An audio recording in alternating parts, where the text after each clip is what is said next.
मोहित भैया कैसे है विराट सर? मोहित चलो। करिश्मा, सनी भैया कैसे है विराट सर? बुआ कैसे है विराट सर? बाबा विराट सर कैसे है? उन्होंने आंखें खोली क्या? आई बोलिए ना बाबा। ए लड़की, तू अभी भी यही खड़ी है? काकू विराट सर वो कैसे? मैंने तेरा हाथ पकड़कर तुझे अंदर जाने से रोका था। इसका मतलब तुझे समझ में नहीं आया? काकू आप नहीं चाहती थी कि मैं अंदर आऊं तो मैं नहीं गई, लेकिन अब तो आप सब बाहर आ गए ना, अब आप मुझे अंदर जाने से नहीं रोक सकती।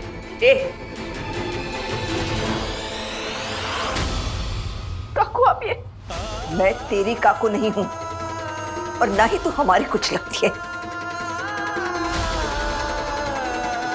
तुझे विराट से मिलने का कोई हक नहीं है।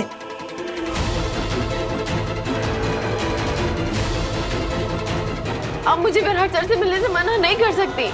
मुझे विराट सर के पास जाना है, मुझे देखना है वो कैसे है, मुझे डॉक्टर से उनकी रिपोर्ट के बारे में बात करनी है। हजारों डॉक्टर हैं यहाँ पे जो इस वक्त विराट का इलाज कर सकते हैं। तुम्हें ऐसा क्यों लगता है कि यूनिवर्सिटी में टॉप करके तुम इतनी महान हो गई हो कि तुम रिपोर्ट्स नहीं देखोगी तो विराट का इलाज नहीं होगा? और वैनी ने अपना फैसला, डिसीजन, निर्णय ले लिया है। तू विराट से नहीं मिल सकती, ना आज मिल सकती है, ना कल मिल सकती है, ना फिर कभी। समझ ला? विराट सर की बात में भरोसा नहीं करके मैंने अपनी जिंदगी की सबसे बड़ी गलती करी है और मैं ये बात मानती हूँ, इसलिए मैं सारा सच बताने खुद घर आई थी। लेकिन प्लीज काकू, अब आप मुझे विराट सर से मिलने दीजिए प्लीज। मुझे उनसे मिलने से मत रोकिए। आप मुझे जो सजा देंगे, जितना सुनाएंगे मैं सुन लूंगी। कितनी बेशर्म हो तुम सही। इतना बड़ा गुनाह करने के बाद तुम विराट तो छोड़ो, तुम्हें जवान खानदान के किसी भी सदस्य को अपनी शक्ल तक नहीं दिखानी चाहिए। लेकिन नहीं, तुम अभी भी यही हो। यहाँ खड़ी होके तुम हम सबको ये एहसास दिलाना चाहती हो कि हमने विराट पे भरोसा ना करके कितना बड़ा पाप किया है। तुम निकलो यहाँ से, चली जाओ, जस्ट लीव। बाकी दीदी प्लीज मुझ पे इतना बड़ा जुल्म मत कीजिए आप लोग। जुल्म तो तूने किया है हमारे विराट पर। आज तेरी वजह से वो बेहोश पड़ा है। न मैं ये कभी बात भूलूंगी और न ही तुझे भूलने दूंगी। निकल जाए यहाँ से। काकू, दादा दादा आप कहिए ना काकू को कि मुझे विराट सर से मिलने दे प्लीज। दादा आप तो मेरी बात समझिए ना प्लीज। दादा सही, मैंने आंख मूंद कर तुम पे भरोसा किया, हर बार हर सिचुएशन में तुम्हारा साथ दिया, लेकिन आज उसी साथ का नतीजा है कि मैं अंदर से डर रहा हूं कि कहीं मेरा भाई इस जिंदगी का साथ छोड़कर ना चला जाए।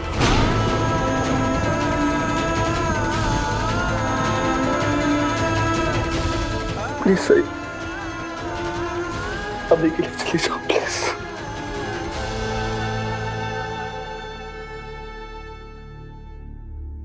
अगर किसी को इस लड़की पर तरस आ रहा है तो वो वापस जवाहर निवास ना आए। इस लड़की ने विराट को हम सब से दूर किया, अब ये भी सबसे दूर रहेगी, विराट से भी। यही इसकी सजा है।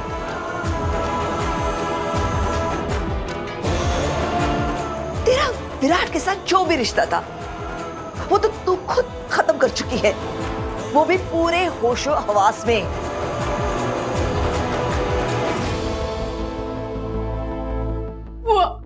प्लीज। सॉरी सही, मैं तुम्हारी मदद नहीं करूंगी क्योंकि मैं तुम्हारी मदद करना नहीं चाहती।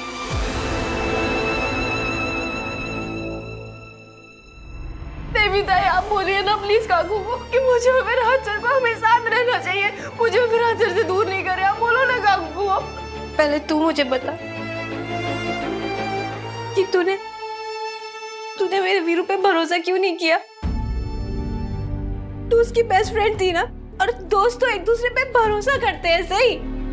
अगर भरोसा नहीं है वो दोस्ती दोस्ती नहीं होती। क्यों नहीं सुनी तूने वीरू की बात? मेरा भाई अच्छा है, वो गलत नहीं है सही, तू गलत है सही।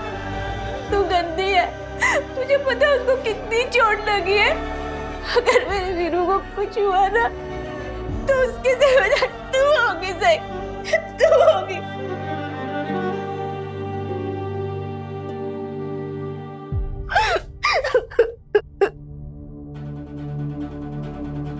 देवयानी के कहने पर अश्विनी ने मान लिया कि तेरा विराट के साथ रहना जरूरी है, लेकिन इससे बड़ा सबूत क्या हो सकता है कि सबसे बड़ा वहम था। सच कहूं तो अशुभ तू है।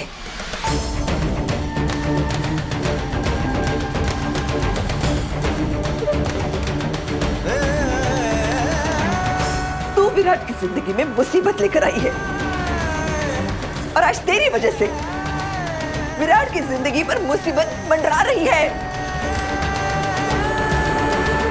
काकू प्लीज, आप लोग जो कुछ भी कहेंगे मैं सब कुछ मानूंगी, जो सजा देंगे मैं स्वीकार करूंगी, लेकिन प्लीज मुझे विराट सर से मिलने से मत रोकिए। हे, तेरा ये नाटक अब यहाँ नहीं चलेगा। चुपचाप निकल यहाँ से, मैं तेरा साया भी नहीं पड़ने दूंगी विराट पर। और अगर तू यहां से नहीं गई तो मैं अभी की अभी पुलिस बुलवाकर तुझे यहां से बाहर फेंकवा दूंगी। और तू जानती है मैं ऐसा कर सकती हूं।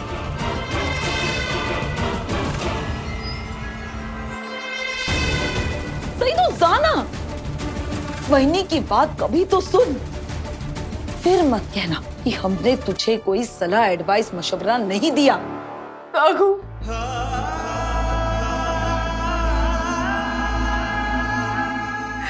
प्लीज काकू। पत्र लिखा। जी बड़ी मामी। हम घर जा रहे हैं, महाशिवरात्रि की पूजा है। हम सब मिलकर विराट की सलामती के लिए प्रार्थना करेंगे। अगर कुछ हो तो सीधे सम्राट को फोन कर देना। बड़ी मामी, मैं भी यहीं रुकूंगा।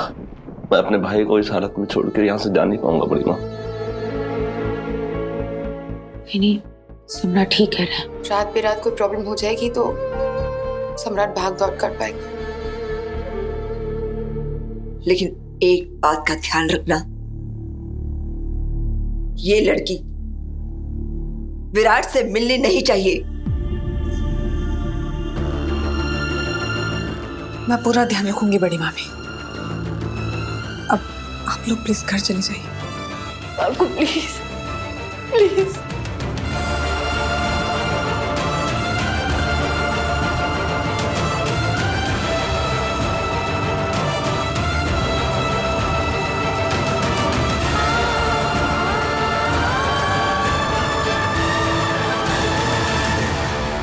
तुम निकलो यहां से। अब यहां तुम्हारा रहने का कोई मतलब नहीं है।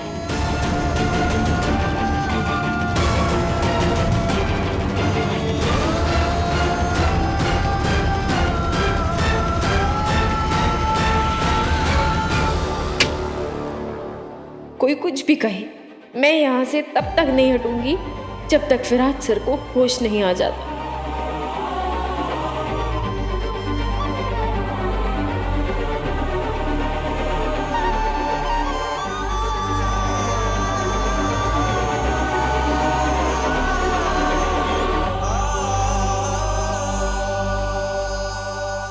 सर, वहाँ पे इमरजेंसी बटन है, तो कोई भी प्रॉब्लम हो आप दबा दीजिएगा, मैं आ जाऊंगी।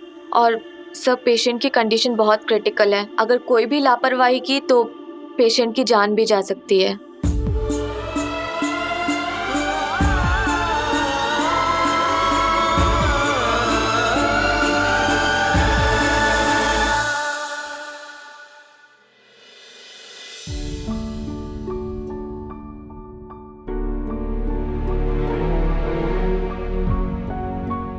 सॉरी विराट, सबके साथ साथ मैं भी तुम्हें गलत समझ बैठी।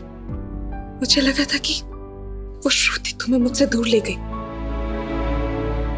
लेकिन अब मुझे सच पता है कि वो श्रुति तुम्हारी कोई नहीं लगती। तुम्हारे दिल में उसके लिए कोई जगह नहीं। और सही ने वो रिश्ता भी क्या, मजाक ही कहेंगे उसे। खैर वो जो कुछ भी था, सही उसे खुद खत्म कर चुकी। यहाँ तक कि सारे घर वालों ने भी उससे सारे रिश्ते नाते तोड़ दिए। तुमसे मिलने तक के लिए मना किया है उसे। तुम्हें डिवोर्स देने के बाद अब उसका तुम पर कोई हक नहीं है विराट। और अगर मैं कहूं तो उसका तुम पर कोई हक होना भी नहीं चाहिए था। तुम पर सिर्फ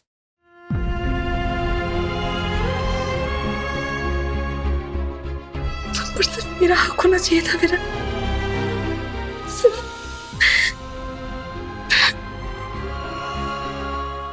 खैर,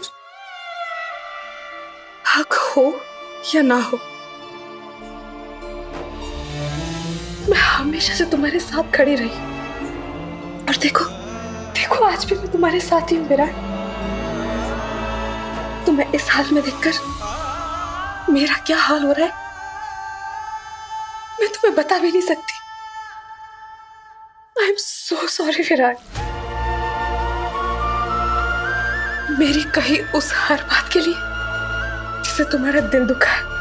लेकिन तुम तो जानते हो ना कि मैंने वो सारी बातें सिर्फ इसीलिए कही है क्योंकि तुम मेरे लिए बहुत मायने रखते हो। अब मैं हमारे बीच में कभी भी कोई भी कड़वाहट नहीं आने दूंगी। मैं बस तुम्हारे लिए भगवान से प्रार्थना करूंगी कि तुम जल्दी से ठीक हो जाओ और तुम मेरे पास वापस लौट आओ। श्रुति का तुम्हारी जिंदगी में आना, सही का घर छोड़कर चले जाना, सही और तुम्हारा डिवोर्स हो जाओ, ये सब भगवान का किया हुआ इशारा है विराट। मैं तो ये सब समझ गई हूं, अब बस तुम भी समझ जाओ प्लीज। हम दोनों एक दूसरे के लिए बने हुए, तो प्लीज जल्दी से ठीक हो जाओ प्लीज।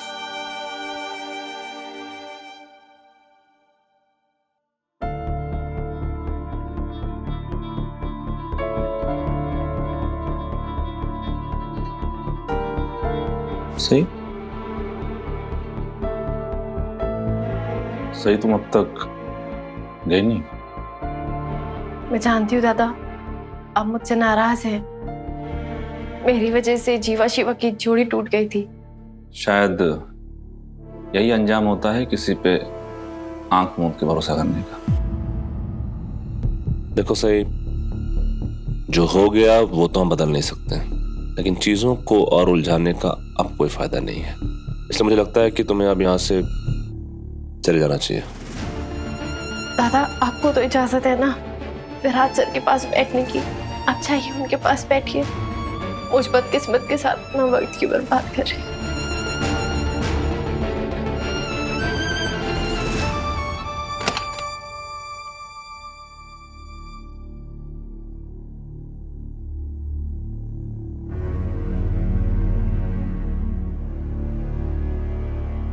क्या हुआ?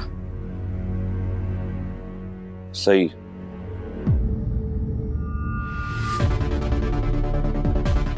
सही अभी भी यही है? ये लड़की कभी नहीं सुधरेगी। मुझे अभी बड़ी मम्मी को बताना होगा।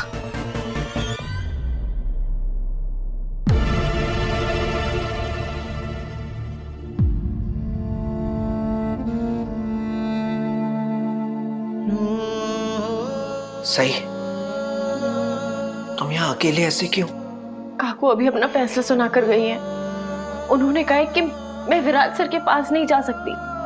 जीजू, वो मेरे साथ ऐसा कैसे कर सकती है? जैसे तुम्हें विराट की फिक्र है, उसी तरह उसकी फिक्र उसके परिवार वालों को भी है। तुम ही सोचो ना, विराट के बारे में इतना कुछ सुनने के बाद उनके दिलो दिमाग पर क्या असर हो रहा होगा। हाँ, लेकिन मैं भी तो उनकी फैमिली हूँ।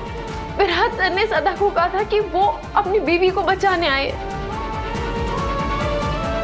अपनी बीवी को। मैं भी देखती हूँ मुझे कौन रोकता है विराट सर के पास जाने से। सही।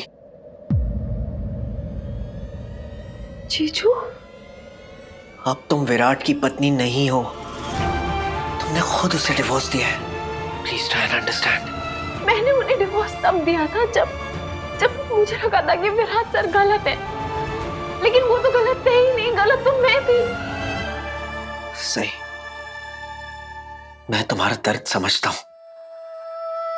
देखो, जब तुम पहली बार हॉस्पिटल में एडमिट हुई थी, जब विराट को तुम्हारे बारे में गलतफहमी थी और तुम्हारा एक्सीडेंट हुआ था, तब तुमसे मिलने के लिए मैंने विराट को रोका था।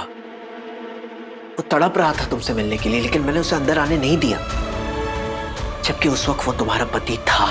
इसीलिए सही, जवान परिवार का गुस्सा, उनका दर्द मैं समझता हूं। इसलिए प्लीज यहाँ पे कोई बखेड़ा मत खड़ा कर देना। ये हॉस्पिटल है। देखो सही, तुम बहुत जल्द एक डॉक्टर बनने वाली हो। हॉस्पिटल के रूल्स एंड रेगुलेशंस के बारे में तुम्हें अच्छी तरह से पता है। You know how to behave over here, so please. मुझे पता है जीजू, लेकिन मैं विराट सर के पास कैसे नहीं जाऊं? देखो सही, तुम प्लीज चिंता मत करो। मैं टाइम टू टाइम तुम्हें विराट की कंडीशन के बारे में बताता रहूंगा। लेकिन सही, प्लीज प्रॉमिस मी कि तुम किसी से झगड़ा, यहाँ पे कोई तमाशा नहीं खड़ा करोगी। जीजू, मैं आपकी कभी कोई बात नहीं टालती, इसलिए आई प्रॉमिस यू, मैं कोई बखेड़ा खड़ा नहीं करूंगी। लेकिन मैं विराट सर से कैसे दूर रहूं, वो भी तब जब वो इस हाल में है। उसकी कंडीशन बहुत क्रिटिकल है सही। हाँ? आपके डॉक्टर पाटिल से बात हुई क्या? क्या कहा डॉक्टर ने? सही, वो जीजू, आप कुछ कह क्यों नहीं रहे? बोलिए ना। सही, मैंने अपनी जिंदगी में हजारों ऑपरेशंस किए हैं और हजारों बार मैंने पेशेंट की फैमिली को पेशेंट के हालात के बारे में ब्रीफ किया है। लेकिन इस बार पता नहीं, मैं बोल नहीं पा रहा हूं। मेरे होंठ कांप रहे हैं। जीजू, अब प्लीज मुझे बताइए ना, मुझे अंधेरे में मत रखिए, मुझे बहुत डर लग रहा है। मैं जानना चाहती हूँ, बोलिए ना।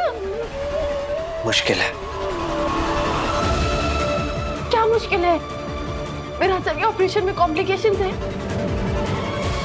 ब्लड चाहिए? क्या चाहिए? क्या मुश्किल है? विराट का बचना।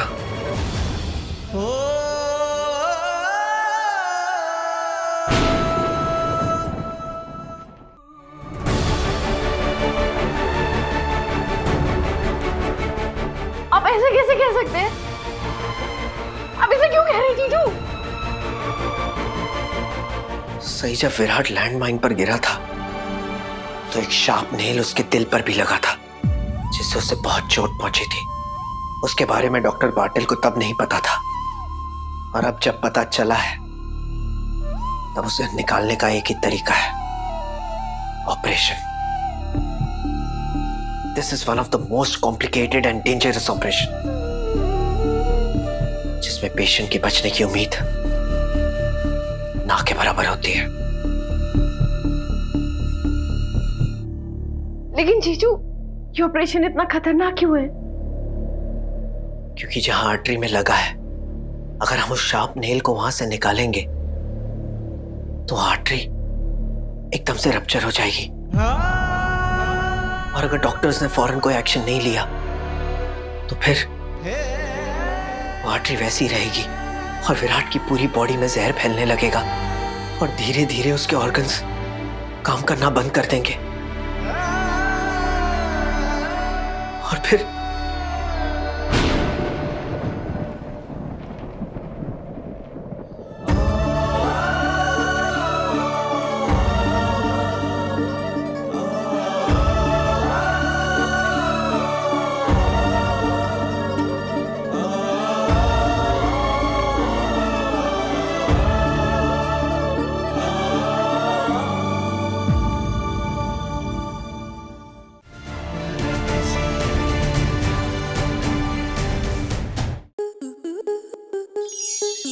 enjoy more such amazing videos, subscribe to our YouTube channel.